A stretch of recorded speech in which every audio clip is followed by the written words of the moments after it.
प्यारे बच्चों, मैं उमेश कुमार हिंदी की कक्षा में आप सभी का स्वागत करता हूं। बच्चों, आज हम लोग पढ़ेंगे संत कबीरदास जी का जीवन परिचय। संत कबीरदास जी भक्तिकालीन कवियों में निर्गुण भक्ति शाखा के कवि थे। तो आइए इनके पहले संक्षिप्त जीवन परिचय को देखते हैं, फिर विस्तृत जीवन परिचय को।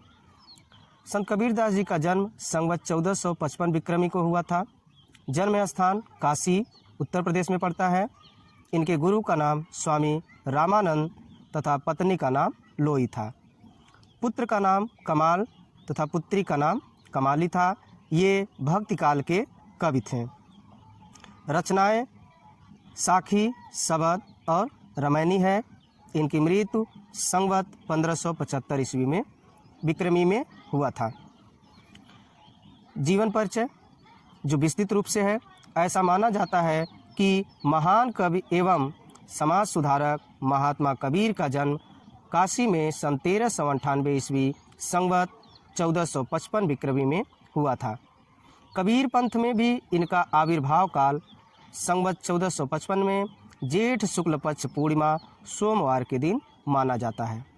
इनके जन्म स्थान के संबंध में 3 मत हैं, काशी, मगहर और आजमगढ़। जी हाँ बच्चों, इनके जन्म स्थान के संबंध में 3 मत प्रचलित है। कुछ विद्वान काशी मानते हैं, कुछ मगहर और कुछ विद्वान आजमगढ़।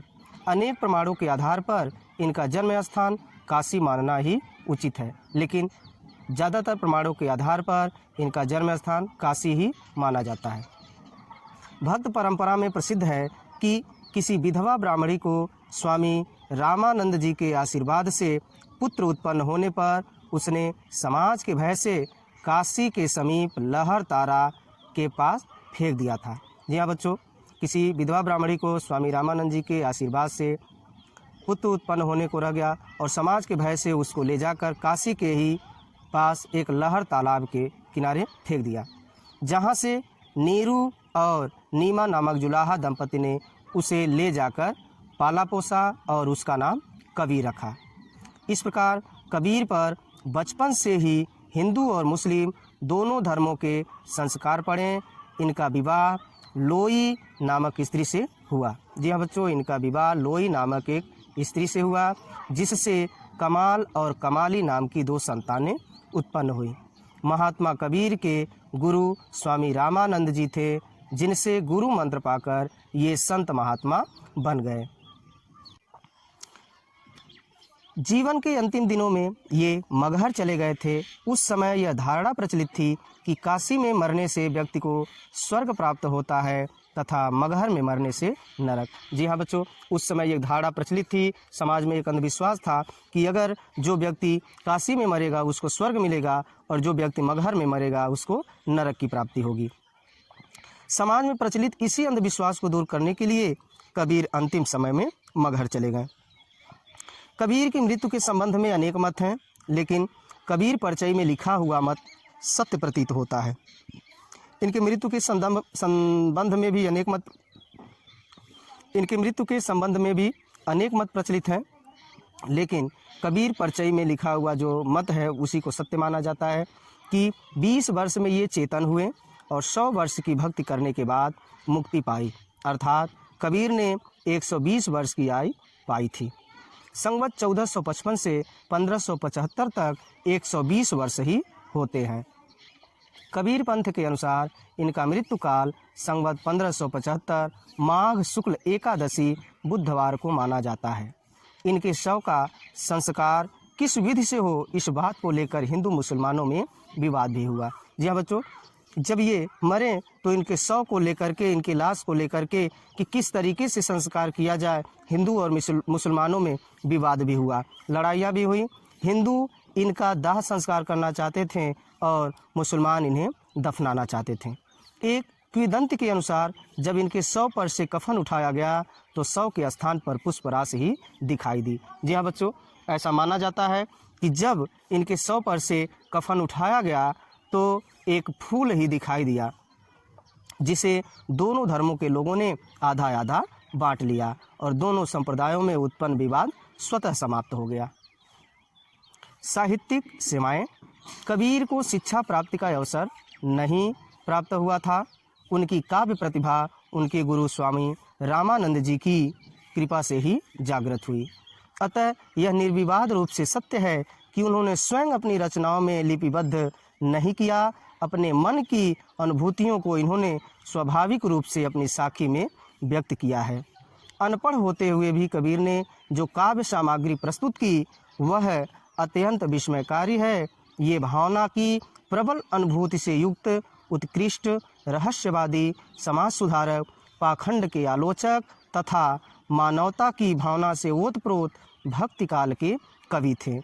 अपनी रचनाओं में इन्होंने मंदिर, तीर्थाटन, माला, नमाज, पूजा पाठ आदि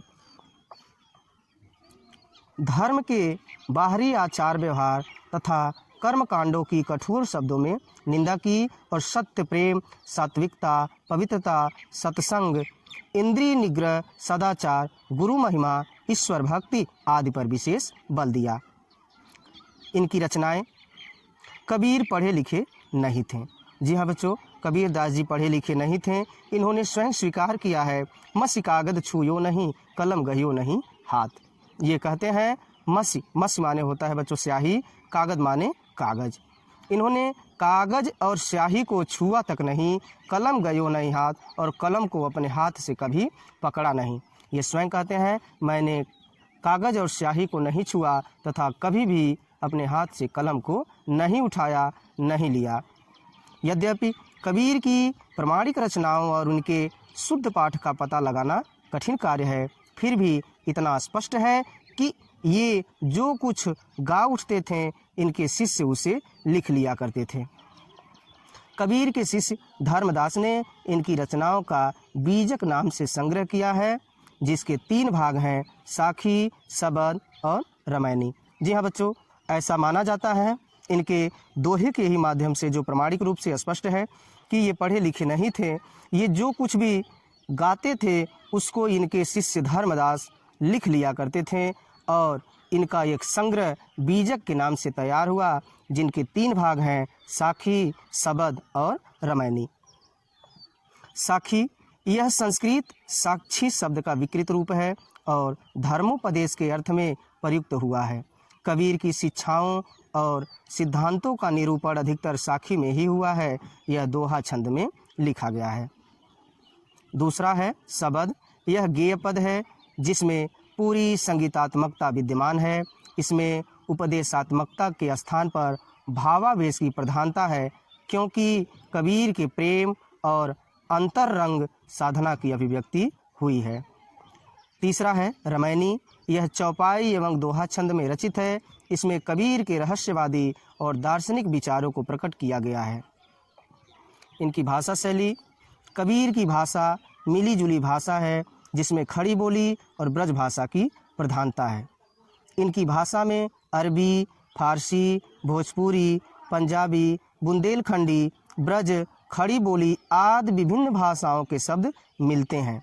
कई भाषाओं के मेल के कारण इनकी भाषा को विद्वानों ने पचरंगी मिली जुली, पंचमेल खिचड़ी अथवा सधुक्कड़ी भाषा कहा है। जी हाँ बच्चों, इनकी भाषा में अनेक भाषाओं के मेल होने के कारण विद्वानों ने पचरंगी मिली जुली भाषा, पंचमेल खिचड़ी अथवा सधुक्कड़ी भाषा के नाम से जानते हैं।